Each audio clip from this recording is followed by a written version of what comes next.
is raising fences to keep bodies off the Don Valley Parkway. Send your praises to the mechanics of the state and us at Columbia House Party. Jake, what's going on, man?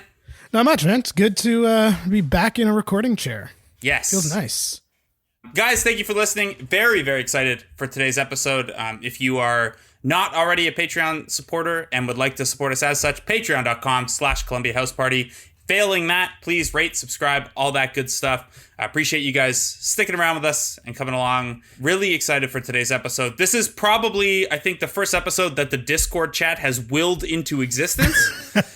Maybe it's just fortunate timing and coincidence, but I feel like the Discord chat did this. We love them for it too, or at least I love them for it, because I have been wanting to talk about this album for a long time. Yes. Also a guest that got kicked around in the Discord as a potential option. We tried not to tip our hand that it might be coming. So yeah, a lot of chatter about the band we're going to talk about today. And it's only fitting that to discuss some very underrated can rock legends, we have one of the premier current can rock artists on to help us out. We are tracing both kind of the history of Sub Pop as a label here, as well as tracing a more Canadian-specific emo tree of sorts. You've undoubtedly come across today's band. Today, we're talking about Constantines and their awesome album, Shine a Light.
So Jake, I know you've wanted to talk about Constantines for basically since we launched the pod. They were early on the brainstorming sheet. As luck would have it, the guest who so graciously agreed to come on today also wanted to talk about Constantines. Guys, today we're joined by frontman of the Canadian band Arkells, co-host of the Mike on Much podcast, Nick Nurse's best bud, Max Kerman. What's going on, buddy? Hey, thanks for having me. This is a treat to talk about the cons. I'll do that any day of the week. Yeah, we appreciate you doing it. I think the question everyone will have, and if they've listened to your stuff, particularly early on Jackson Square era stuff, I'm sure no one's surprised to hear that you're a big Constantines fan. But why was this, when we asked you, hey, give us 3 or 4 albums you might want to do on the podcast, why did this one stand out for you? Because it kind of made me think about music differently. I grew up listening to a lot of the Beatles and Motown music, and I don't particularly like heavy thrashy music. Like I was never like a 905 like emo punk kid. Like that genre of music really I never felt connected with. And so a bit of backstory here. I went to Harvard Collegiate in downtown Toronto, and 2 of my teachers happened to be married to guys in the Canadian music industry. Miss Garner Pringle was married to a fellow named Rob Ziffarelli, who is the Constantines booking agent. And my other teacher, Miss Val Rhinus, her husband, Chris Topping, has been involved with the Junos for many years and also managed Ian Blurton. And if you're familiar with Ian Blurton, who's a guitar head. So I was introduced, it would have been 2003, and I wanted to be involved in music in some way. So Miss Ryan has put me in touch with a friend of a friend who happened to be Jack Ross, who worked with Rob Zeffirelli at the agency group, and they are still booking agents to this day, and we're still working with Jack Ross, and Rob's a dear friend. So I went to their office down on Berkeley Street, Berkeley and Esplanade, and I was filing contracts on the ground in a filing cabinet, just like sitting on the ground all summer long for bands like Sam Roberts, Broken Social Scene, Matt Mays, Stars, and the Constantines. And so it's just this kind of golden era of Canadian indie rock, and that office booked all those bands. So part of the payment, it was a free kind of internship. I wasn't getting paid anything, but part of it was like, you can take whatever CDs are on the wall there. One of them was the Constantines. And I remember hearing the name and thinking about, and I think I saw them on the cover of Now or I Weekly, the other now defunct Toronto Weekly. And I go, okay, I should check out these guys. And I put it on. The first song is a very abrasive song. And I remember listening to it and going like, what the fuck is this? Not in a positive way. Like I was very confused by it because it was like, okay, these guys are supposed to sound like Springsteen. These guys don't sound like Springsteen at all. This is really abrasive, loud music. And that song is probably the most aggressive track on the record. And I was like, I don't really get it, but I kind of stuck with it. And every time I re-listened, I went, oh, okay. If you kind of dig below the chaos, there's actually some beautiful songs and beautiful melodies underneath. And it was just one of these records that like I just kept coming back to. And I was like, are these guys becoming my favorite band? Are these? And the lyrics were hitting in different ways each time I listened. And it was really kind of like my introduction to slightly heavier music like Fugazi or the Replacements. Not the Replacements are heavy, but like that kind of brand of like DIY political punk music. And that was my first experience with it. I'm glad you say that about National Hum, because my intention with every podcast is to start it off with something aggressive that'll turn people off.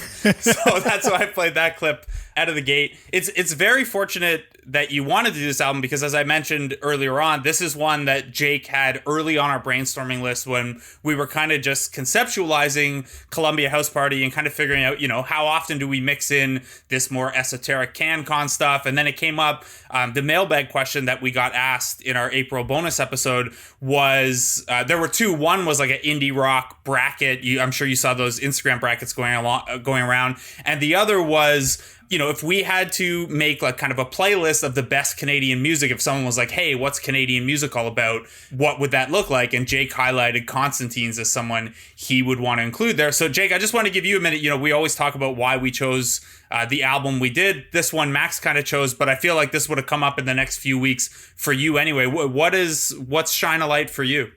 To be honest, I kind of came to it from a similar place as Max did, but maybe from a different direction. As listeners of the show would know, I was that sort of emo pop punk kid. I think I first heard this. I think I came to this album when I was about 14 or 15. A friend of mine turned me onto it.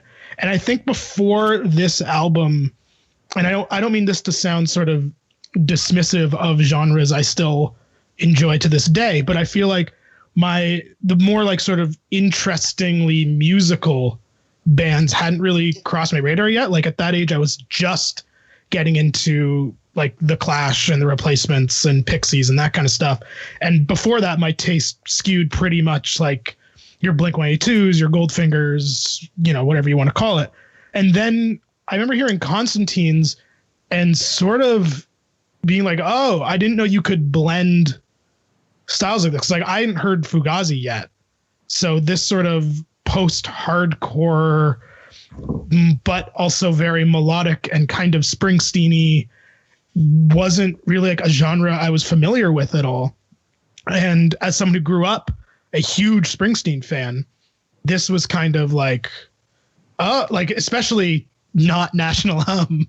This was kind of like, this is sort of in that vein of punk Springsteen, which I always have said is the best genre. Mm-hmm. And now is very popular, I think, in certain circles. And so this band sort of just turned me on to different kinds of musicality and different kinds of ways to write songs and sort of their blending of, we talked in our Pixies episode, and it's been talked about to death, of like the sort of quiet, loud formula, if you will. And when I think about all of my favorite bands today, the Constantines very easily fit into that world, like sort of that Hold Steady, Titus Andronicus kind of world. And I think had I not got into Constantines when I was that age, I don't know whether my musical taste would have evolved so strongly in that direction. So I consider this album as one of the like formative albums of my musical taste, up there with, you know, any of the big ones we've talked about or maybe are going to be talking about in the future. Yeah, on paper, there's not many people that do the quiet, loud thing in Jake Goldsbie's taste wheelhouse quite like Bry Webb. So that adds up. For me, part of what drew me to Constantines, we're going to talk about after this brief break, because little known to most people, they are the only good output from Cambridge, Ontario. We're going to talk about that after this.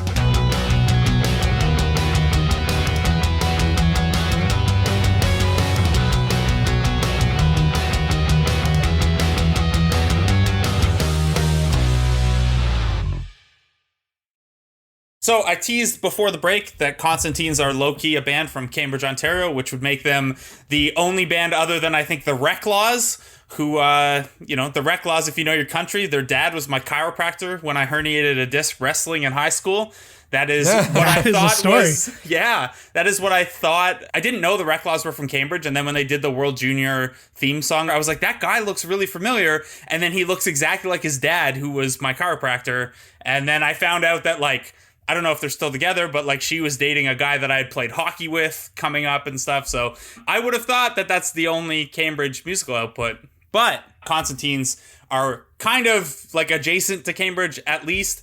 To give you some background on the band, if you're not familiar, they were kind of a merger of a band called Shoulder, which was singer and guitarist Bry Webb and drummer Doug McGregor in London, and Captain Co-Pilot, which was guitarist and singer Steve Lamke and bassist Dallas Whirl in Guelph. That was about 1999. Webb ultimately moved from London to Guelph. This is how kind of they have a reputation as a band from Guelph. 3 of them went to U of G while McGregor was commuting from University of Waterloo. They are considered mostly a Guelph band despite Lamke being from Cambridge. Obviously, that irritates me as someone from Cambridge. The keyboardist, Will Kidman, who they eventually added for Shine a Light, is from Ayr, Ontario, which is effectively Drumbo, where my family lives now.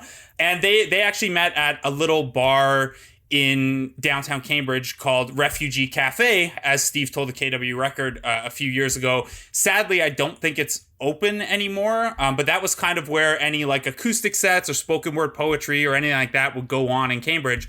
And that's where those two guys met. So tiny bit of 519 for me to work in there before we get into more of the substantial part of Constantines, which has nothing to do with Cambridge, surely. So these guys are all in Guelph together. They turned their basement into a bit of a rehearsal space and would occasionally perform there. Tyler Blackburk and Lisa Moran of Three Gut Records reach out to them. They all met over a spaghetti dinner. Webb credits Three Gut with cultivating a lot of the initial interest in Constantines. And then the other thing that really helped build them up was they got a pretty legendary reputation very, very quickly for the energy and intensity of their live shows. Have either of you guys, Jake, I guess I'll ask you first, did you see Constantines live like in this period? Yeah, I think part of the reason, other than their sound, that they're so sort of formative for me is when I was not of legal drinking age, they used to do a lot of shows at Lee's Palace, sort of here and there, a couple with the Weaker Thans, a couple separate. And I think Constantines and Weaker Thans is the first show I ever snuck into, so I wouldn't get carded. And so they were big for me in terms of like breaking the rules as someone who did not break the rules a lot as a kid. And I remember being terrified during the show, but I think those kind of experiences sort of cement a band in your memory. So I think I only saw them once or twice in this era because obviously I couldn't get into most of the show. I saw them once illegally and once they played a matinee on a Saturday with the Weaker Thans for an all ages show. Amazing. But I think that was a little later in their career. But yeah, I saw them a couple times then. I've seen them a couple times since they've sort of returned in the last 5-6 years or so. And they are one of the better live acts I've seen, I'd say. Max, have you seen them live? Oh yeah, I've seen them a lot of times. Yeah, I mean, I met Mike DeAngelis, our guitarist in Arkells, on the first day of university at McMaster in September 2004, and I was profiling people on campus to see who'd start a band with me. So anybody who looked like they might want to be in a band, I'm like, do you play? What? I'd start with a question: what music are you into? So that would be like my feeler question, and then so Mike said, I'm into this band. You've probably never heard of them before. They're from Winnipeg. They're called the Weaker Thans. And I was like, and I looked at them, I pushed them. I was like, they're my favorite band. Because Reconstruction Site, which is another record I could have chosen for this podcast, was my favorite thing at the time. And I just seen the Weaker Thans play in Hamilton that summer before I went to Hamilton. I played a little bar called the Underground, which is now defunct, but it's like a legendary rock and roll club in Hamilton. And so we shared this bond over the Weaker Thans. And of course, they are sort of part of the Constantines touring family, because if you were going to shows, at Lee's Palace capacity size venues and smaller, like in Waterloo would have been the Starlight, Call the Office in London. In Hamilton, it was either the Underground or the Casbah. These are places where you'd see the Weaker Thans, the Constantines, Winter Sleep, Cuff the Duke, Jim Guthrie, and Cuff the Duke and Jim Guthrie were also part of the Three Gut family. I saw Stars play at the Casbah. So it was like, as I was saying, this golden era of indie rock. So Mike and I, and Nick in our band as well, would have seen the Cons play at the Underground in Hamilton, Lee's Palace. I remember driving up to Guelph to see the tour with the Weaker Thans and the Cons at the Peter Clark Hall, which is in the basement of the Student Center at University of Guelph. If you guys are familiar. I am. We've seen them at Call the Office. I saw them open, I think it was summer 2006 or 2007, opening, it was a cross Canada amphitheater tour. For it was Cons, Sloan, and the Foo Fighters. Foo Fighters obviously were headlining. That is a bill. Yeah, and actually, you know what? There needs to be, like, I want one of you guys to write this piece, but an oral history of the Toronto Olympic Island Festival in 2003. Do you guys remember what this bill was? Oh, I don't. I remember like 2000. I think I didn't start paying attention to the island till like 2006. Okay. Oh, I'm so excited. So I went to this. Okay. So headlining, I think I'm going to get this right. I'm going to do this off the top of my head and people can correct me. Headlining the show was Sloan. That they finished the night. By the way, the day started at noon. So Sloan went on at 9 p.m. They went Sloan headlining. Underneath that, Sam Roberts Band. Underneath that, the Stills. Underneath that, Pilot. Broken Social Scene played before Pilot. Underneath that, I'm missing somebody, but it was like the Cons were underneath that, and then Death from Above, and starting the day off at noon. I didn't even get to see them because I was late. Arcade Fire. Wow. I think the only one you're missing there is Buck 65. Buck 65. Yes, that's right. Yeah. But how crazy is that? Did you look it up right there, Blake? Yeah, I did. Yeah. But yeah, I remember going to see the Cons a lot. And another thing that feels very present in my mind was just watching like whatever early version of YouTube was back in 2005, 2006. You can still online, I'm pretty sure, them at the Horseshoe in like 2002. This is like just after their first record came out. And it's a grainy video, but it's so fucking intense. And it's like, to me, it's like, this is the best live band I've ever fucking seen. Just like watch that video. That's amazing. And also they do a performance at Sasquatch Music Festival in the Gorge in Washington State. And it starts to hail in the middle of their performance. And they're playing Young Lions. And then Bry, who's a fucking poet, it's like, nor sleet, no rain, no something can stop rock and roll. And then he fucking launches into it. It's amazing. I'm butchering it too, but I was like, yeah. So yeah, when Arkells like put out our first record, we were stealing a lot from the Cons. And like the guitar I had was like mimicking Bry's and all of his moves. Our song Deadlines sounds like Draws Lines. Oh, the Boss is Coming just sounds like Shine a Light. like we owe a lot to them for sure. You mentioned the 2002 performance at the Horseshoe. That would have been after their self-titled debut in 2001 came out. That was originally called 13 Songs. As a Fugazi nod, you might recognize this song, Some Party.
that debut album, so successful, not only was it re-released by Sub Pop later, it was the rare album we still like now that got a good Pitchfork review at the time.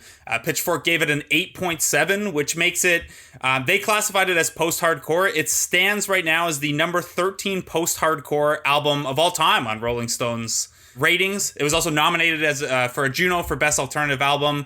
As The Walrus wrote, it, quote, tipped off the public that something important was happening in Canadian music. They followed that up with Modern Sinner Nervous Man EP on Suicide Squeeze, which was the home of Modest Mouse and Elliott Smith at the time. And they had added Evan Gordon briefly after this album as a keyboardist. He left. Enter Kidman, who people may have known at the time from Woolly Leaves. That's a pretty noticeable addition to their post-self-titled sound.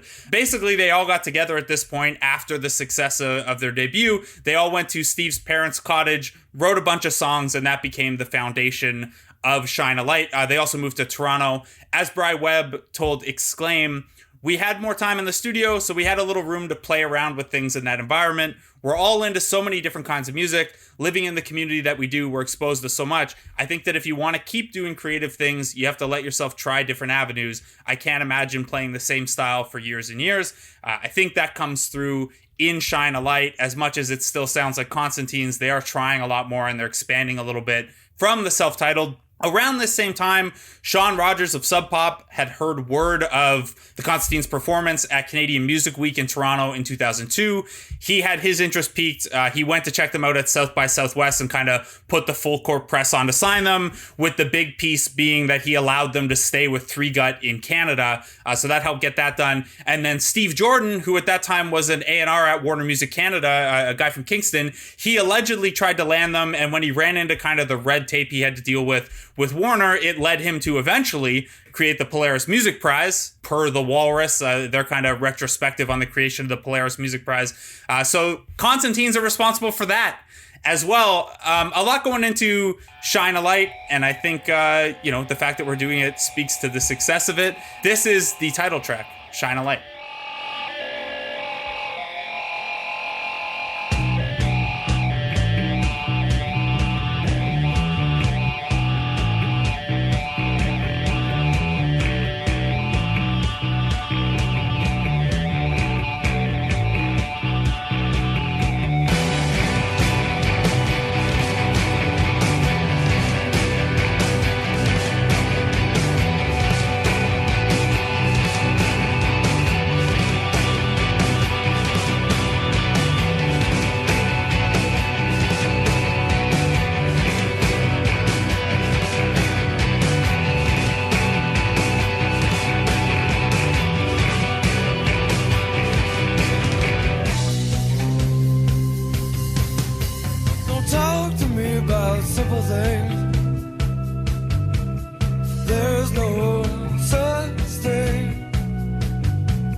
This album came out August 19th, 2003. I think the title track that we just played, Shine a Light, is probably the best evidence of Kidman's presence and the addition of kind of keyboards in here. Max, what did you think of kind of the subtle changes in what they were doing here? I'd imagine with your original background and your original taste, the little bit extra blues and classic rock elements here really did it for you.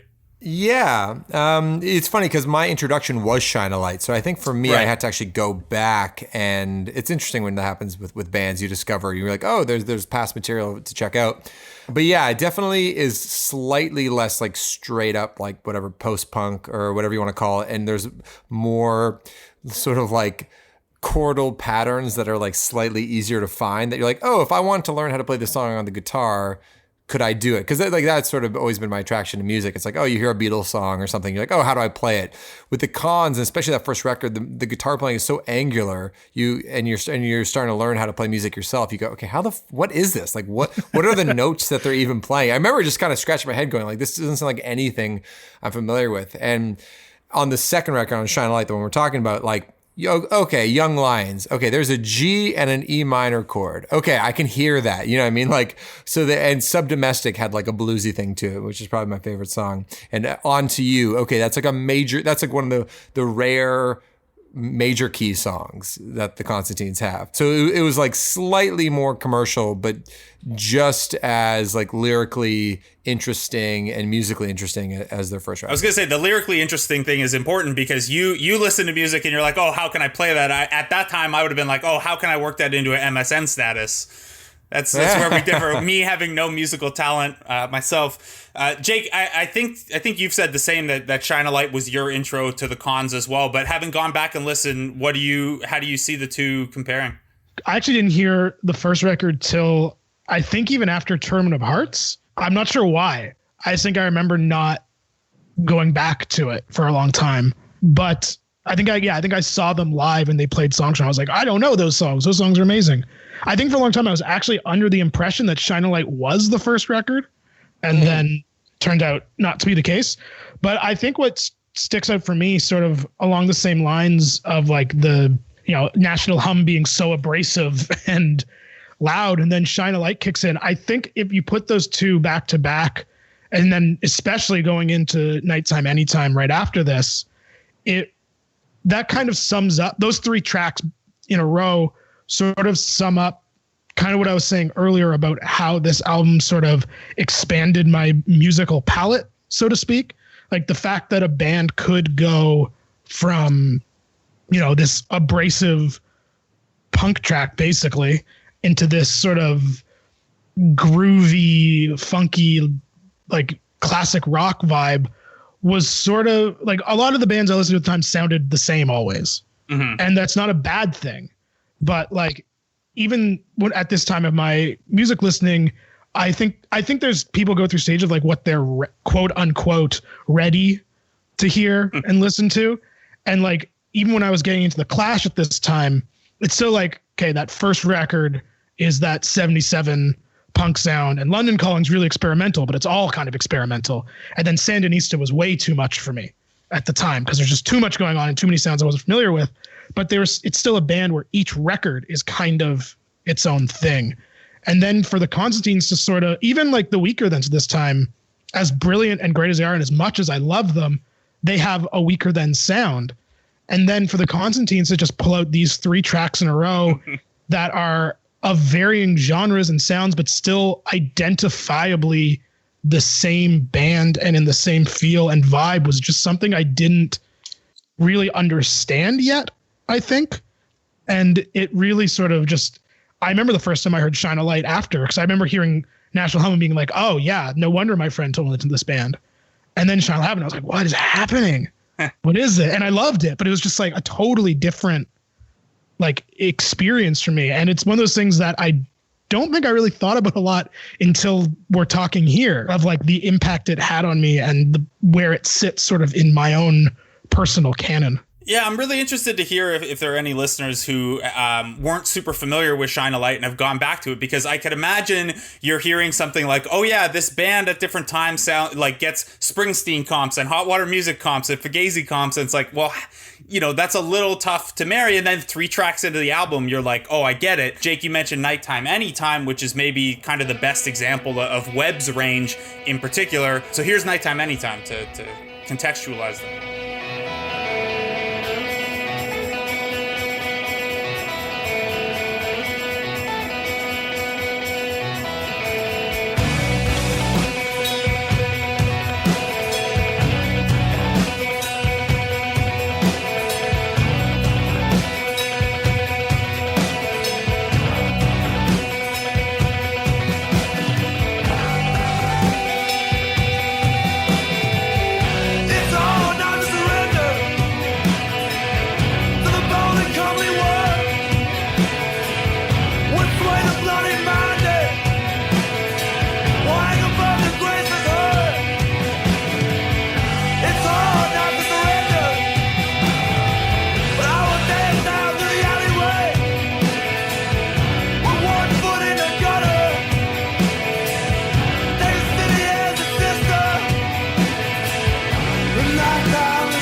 Jake, you said Nighttime Anytime is one of, if not your favorite track off this album, right? Yeah, I would put it top 3 for sure.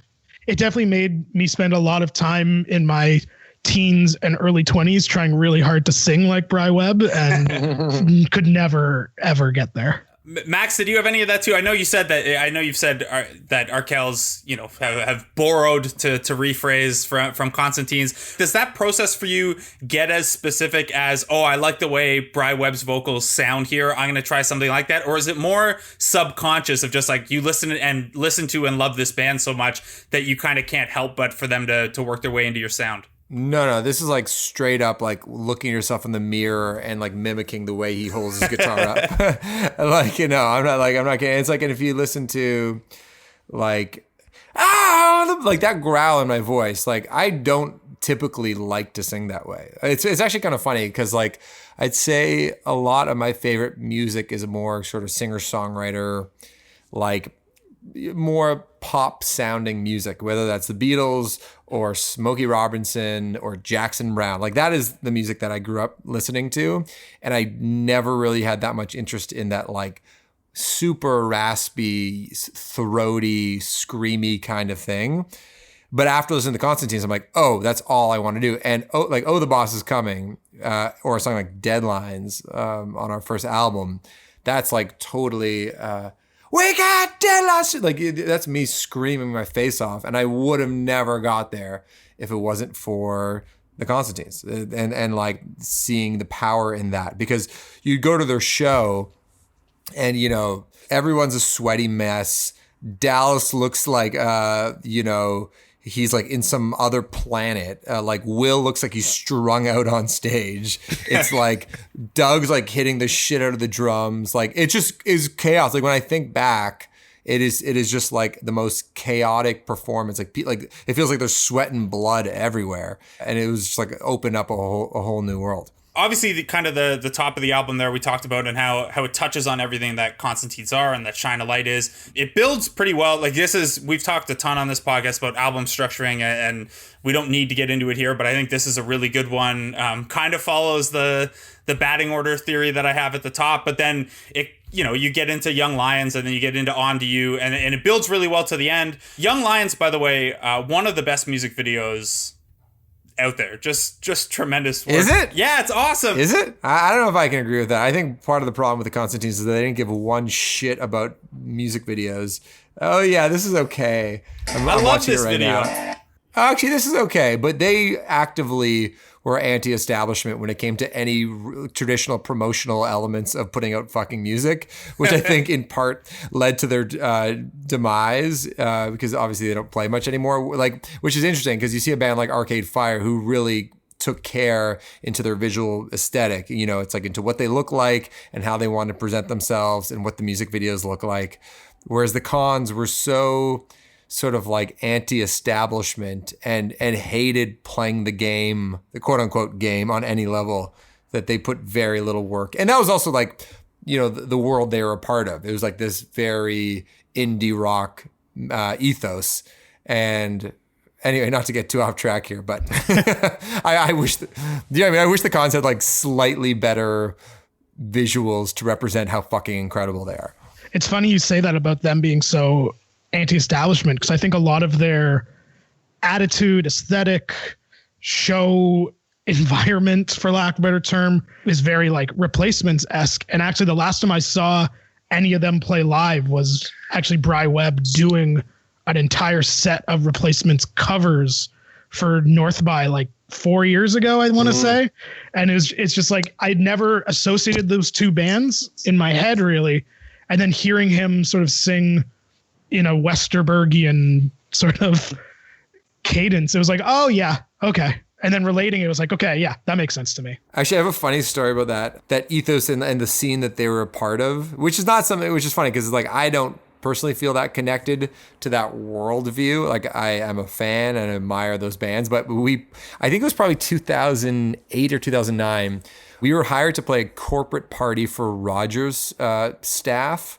It was at the Drake Underground, and we were on first. The Deers were on second, and the Cons headlined. And clearly somebody in like the planning department at Rogers like loved the Cons, but it was like probably a terrible move to have the Cons play your Christmas party, because they're not like the type of people to be like, oh, let's throw some covers in and just have a good time. They're like, no one's paying attention. Everyone's fucked off to the other bar in the Drake. And it's just like, this is like not their speed. So the point is any sort of commercialism or sort of corporate, like, let's play the game. They were not having any of it. Totally fair. And that's maybe to their detriment, but also that's their why right. Why you love them. Yeah. Exactly. Just to finish out the album here, it kind of builds well from there. Tank Commander, which is obviously the Sam Hinkie anthem rather, leads right into the album closer, Sub Domestic.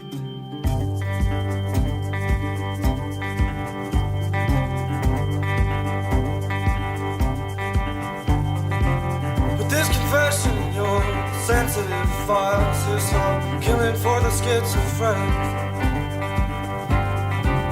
The new sick, sleepless expatriate Congress is living domestic. If sanctuary still exists,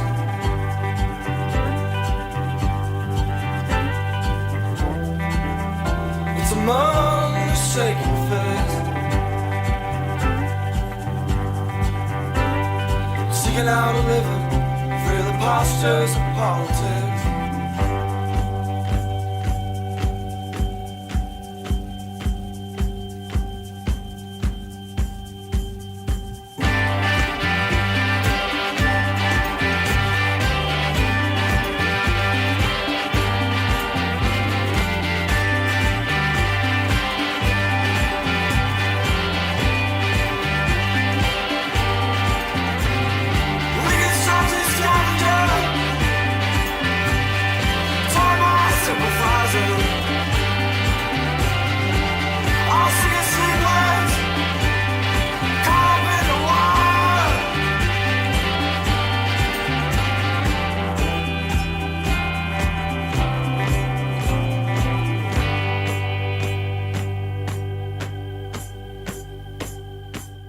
You mentioned is one of your favorite tracks on the album. What is it about that track that stands out for you? I mean, I could have chosen a bunch, but Sub Domestic, it's one of the quieter tunes. It kind of has like an acoustic bluesy guitar happening throughout. But I'm just looking at the lyrics here, like what I love about the Cons is that it's actually super highbrow music lyrically. It's like, you are some poet from another time. Like, what the hell are you talking about? But the thing which makes it, he leaves openings for simpletons like myself, where like, throughout some of the more like poetic, complicated imagery and strange words, he'll also drop another line where you're like, I totally get it. So it's like, he opens it like, put this confession in your sensitive files. Like, that's a fucking incredible line. And then the next line is, here's some kindling for the schizophrenics. It's like, what? Okay, cool.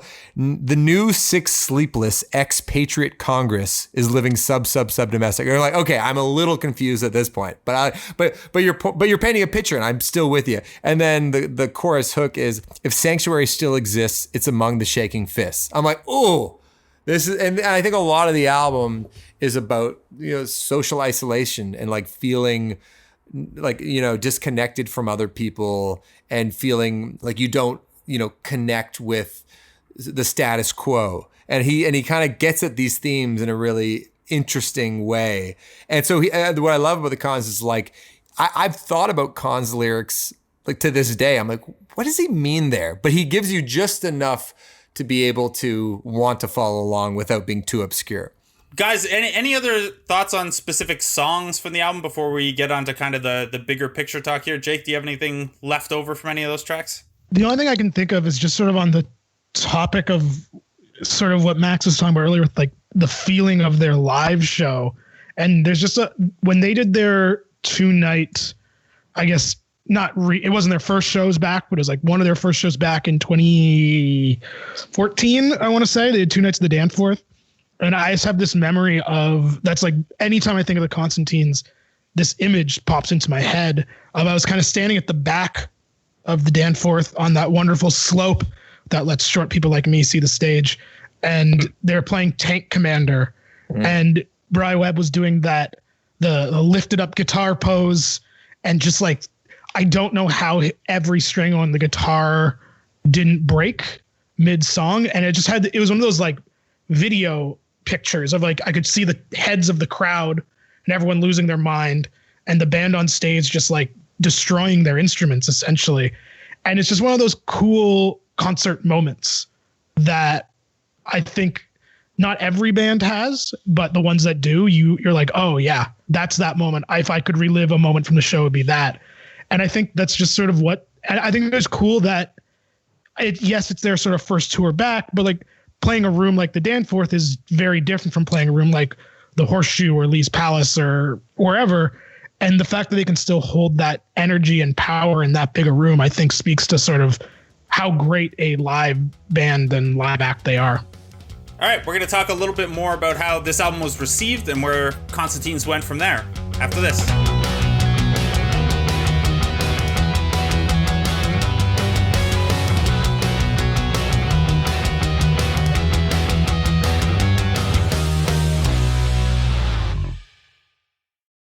So Shine a Light, nearly as well received as the self-titled and well received on an even broader spectrum. Neil Haverty of Exclaim called them rock's guiding light upon release and referred to them as thinking man's punk rock.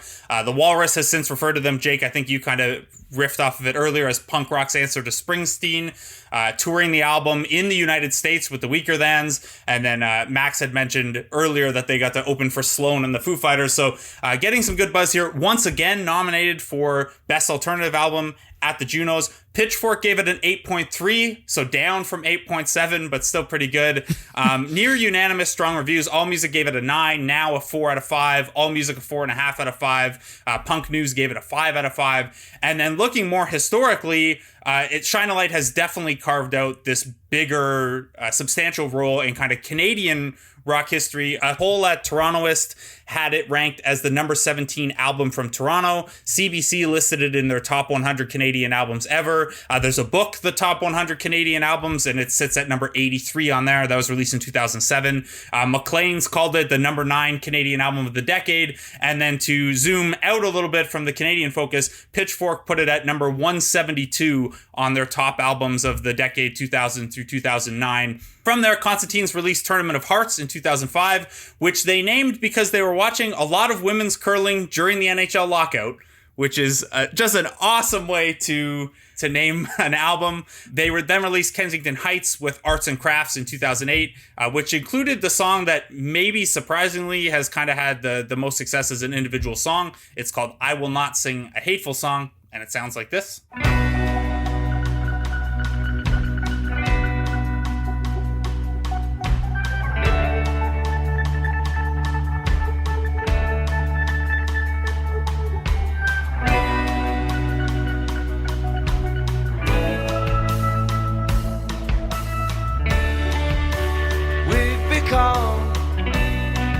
The outer order, live our lives along the border, get up and eat, face our other, to name the sign, been born under. I was bitten by a man, trespassing in a psychic state. What well-heeled boy, what sinful man, live such a long and living way. I will not sing a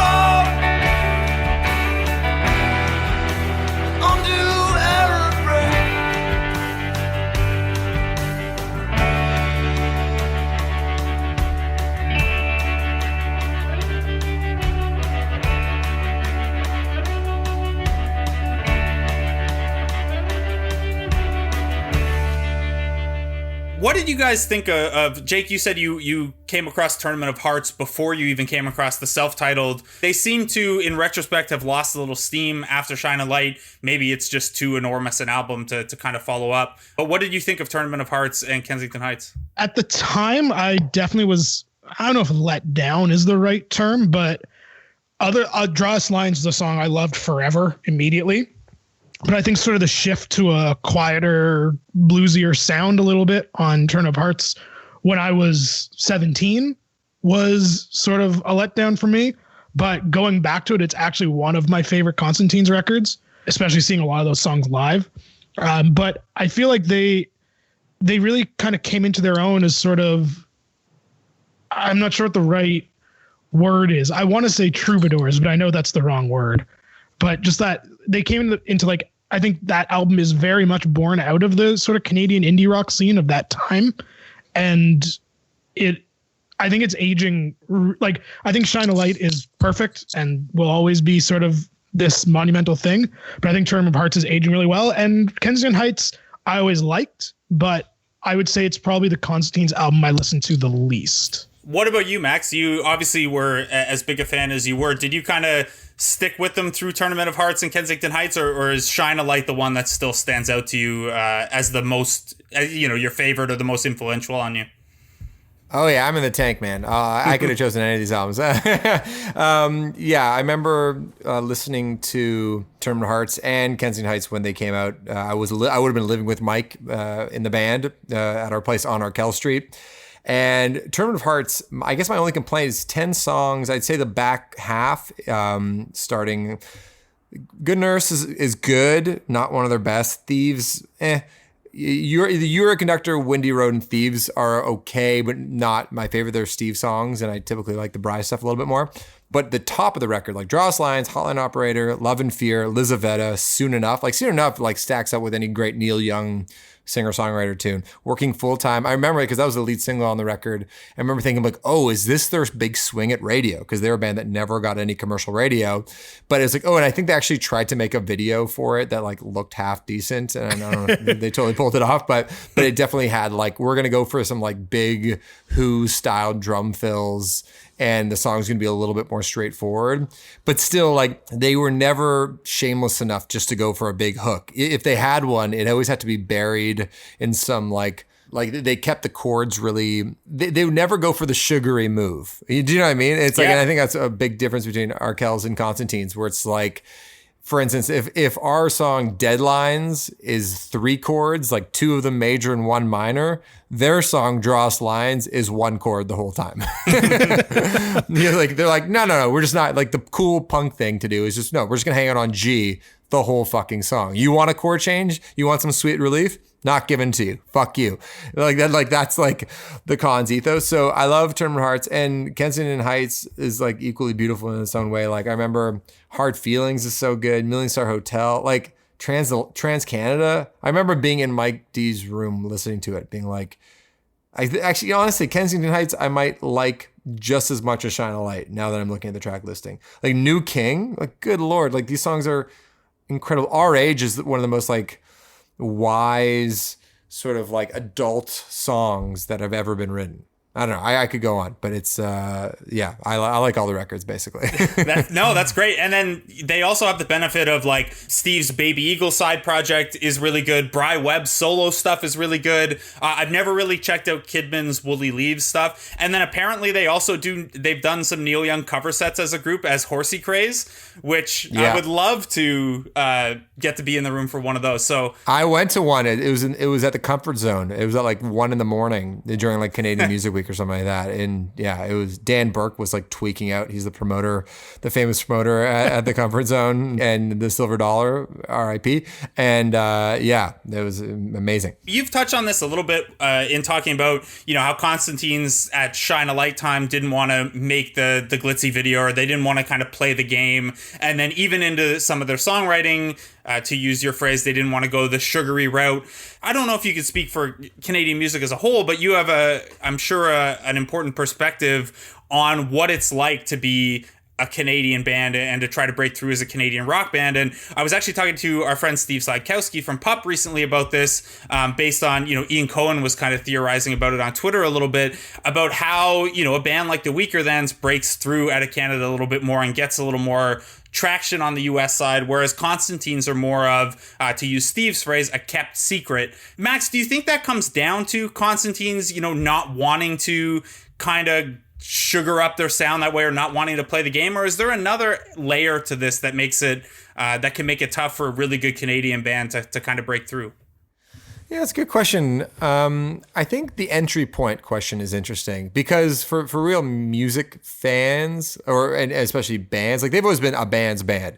If you talk to Kevin Drew, he'll be like, oh, the Cons are the best band in the country. If you talk to Win Butler, he'd probably say, oh, the Cons, they're the best band. If you talk to anybody from that scene, they'd go, oh, who's the best band? The Cons. It's like a writer's writer, or like, who's the guy in the locker room that goes like, oh, that guy's actually the best player, or whatever, right? So I think the difference though between the Weaker Thans and the Cons is that, like, if you want to show somebody the Weaker Thans, you go, okay, just listen to One Great City. Just listen to that one song. And if you don't get it and like it, then maybe it's not your taste in music, but it's very pleasing folk rock, basically, right? Like, it's very easy to understand. Whereas the Cons, you have to go like, trust me. Like, I know this guy sounds like he's a real like throaty, raspy singer, but if you listen on the third listen, you'll go, oh, wait a second, this guy has the most soulful voice I've ever heard. But you don't necessarily get it on the first time. Same thing with any of their songs, especially on the earlier records. It's just like, oh, Shine a Light. Like, that's like the best, like, kind of guitar rock, thrashy punk meets Springsteen thing you've heard, but you probably don't fully appreciate it until the sixth listen. Do you know what I mean? So I think that is part of the reason why they never had any wider appeal, because just getting in takes a little bit of work. Jake, I'm curious if you find, we've talked a bunch about how, not gatekeepy, but you were very conscious of the music you liked being cool and having that element when you were in your teens and early 20s. Do you think that can sometimes, obviously it's not a super helpful thing for commercial success, but in terms of like keeping this long-term cult following as like this, the Constantines are ours as Canadian indie rock fans. Do you think that there's a wrinkle there that kind of helps? Sort of. Yes and no, I guess. I feel like they were definitely the coolest band I listened to when I was at the age of really caring about the bands I like being cool. That's for sure. But I think that from like the sort of Canadian, they're ours perspective, and like how they stayed kept secret, to use Steve's term. I think that at that time that they were sort of around heavily, they just weren't what people wanted out of Canadian indie rock. And I don't think that's a bad thing, but I think like there was definitely a vibe and a sound, and they just didn't fit that of their own volition, I think. But I do think that if the Cons were to come out today with sort of the Twitter online emo punk post-hardcore scene, they'd be huge. Like, I think this band would come out and it would be sort of like that Dogleg record this year where Pitchfork even is like, oh, this is an emo punk record that we really love. Like, I think this would be the coolest shit in the world in 2020. It's still the coolest shit in the world, but it would be like fresh and new and great. And I don't know if the cool factor or whatever you want to call it works for or against them. I think you could maybe argue it kept them from bigger commercial success, but as Max was pointing out, like, who know? I don't know if they even wanted that to begin with, and it's part of what makes them them. And like, I wish for them the commercial success because I like them and I want them to be successful. But like, when I was 15, 16, that was absolutely part of the mystique. It was a band that you could go to and see that sweaty mess, and just this like, it felt really cool to be 15 and like the Constantines. The thing that I took away most from Max's context on this and his perspective was that, as he's describing them as kind of a band's band, that you have to, people, the more inside you are, the more you appreciate them. And then them also being someone that Canadians just appreciate more. They are the Kyle Lowry of indie rock. That's right. Constantine's over everything. Exactly. Guys, normally in this spot, we would do some ranking or some banter. We got into a lot of the individual songs, and I think kind of hinted at where we put the albums. But I guess, Max, if you had to give us a kind of a top 3 off Shine a Light, I know Sub Domestic is in there, and I know it's hard to pick from the songs that are on there, but could you give us a top 3 off the album? Yeah, Shine a Light for sure. Sub Domestic, and I'm gonna go with. Okay, On to You. I mean, I don't know. Okay, I mean, my personal favorite. On to You, Sub Domestic, and Insectivora. That song is amazing. One word to Operation Chaos. Don, don. Yeah, the hand claps in there. So good. Yeah. What about you, Jake? It's hard to narrow it to 3. Onto You for sure. I think is my favorite track off the record. Probably Onto You, the title track, and then it's either Tank Commander or Nighttime, I think. Yeah, I had Nighttime, Anytime, the title track, and Sub Domestic. So we cover a little bit of everything there. Normally in this space, Max, we pick one song off the album to go on our Columbia House Party Living mixtape. Do you have one that you feel passionately about that you want represented from Shine a Light on our mixtape? I think On to You, because I just want more people to know about the cons, and I think that's the best entry point.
The streets say, oh, I'm on to you. The night say, oh, I'm on to you. The lovers say, oh, I'm on to you. Sha-la-la-la.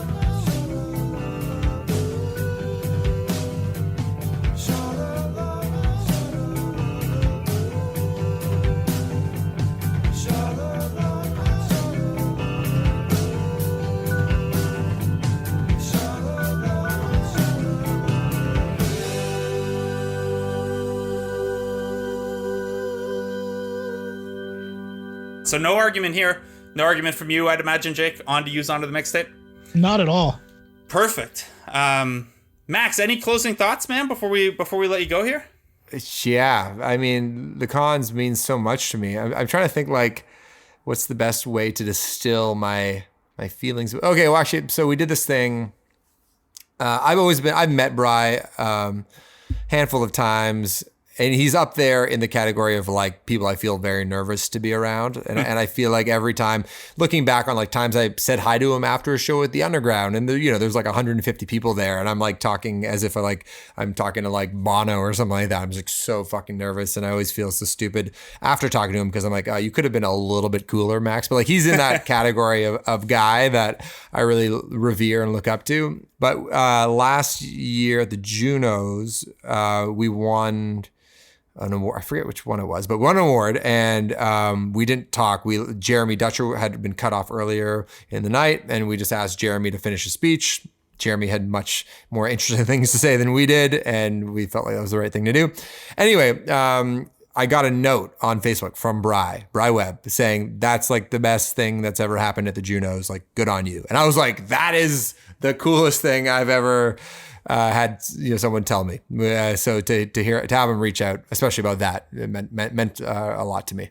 That's awesome. And I mean, obviously that was great of you guys. Jeremy Dutcher is fantastic. I got to see him at the Polaris Music Prize the year that he won, not only perform, but hear his speech then too. So I am appreciative, and I'm sure he was appreciative too, of you guys making that gesture. Guys, please check out, I mean, you know Arkells already if you're listening to this podcast, but check them out on all your socials at Arkells Music, arkellsmusic.com. And then also check out the Mike on Much podcast, which is a podcast that Max does with Mike Bierman. It's really good. I'm a former guest. It was a lot of fun. Max, thank you so much for doing this, man. We really appreciate it. This was a lot of fun. The pleasure's mine. Thanks so much for letting me talk cons with you guys. Yeah, literally anytime, both to talk cons and to come on the podcast. This was awesome, man. Thank you so much.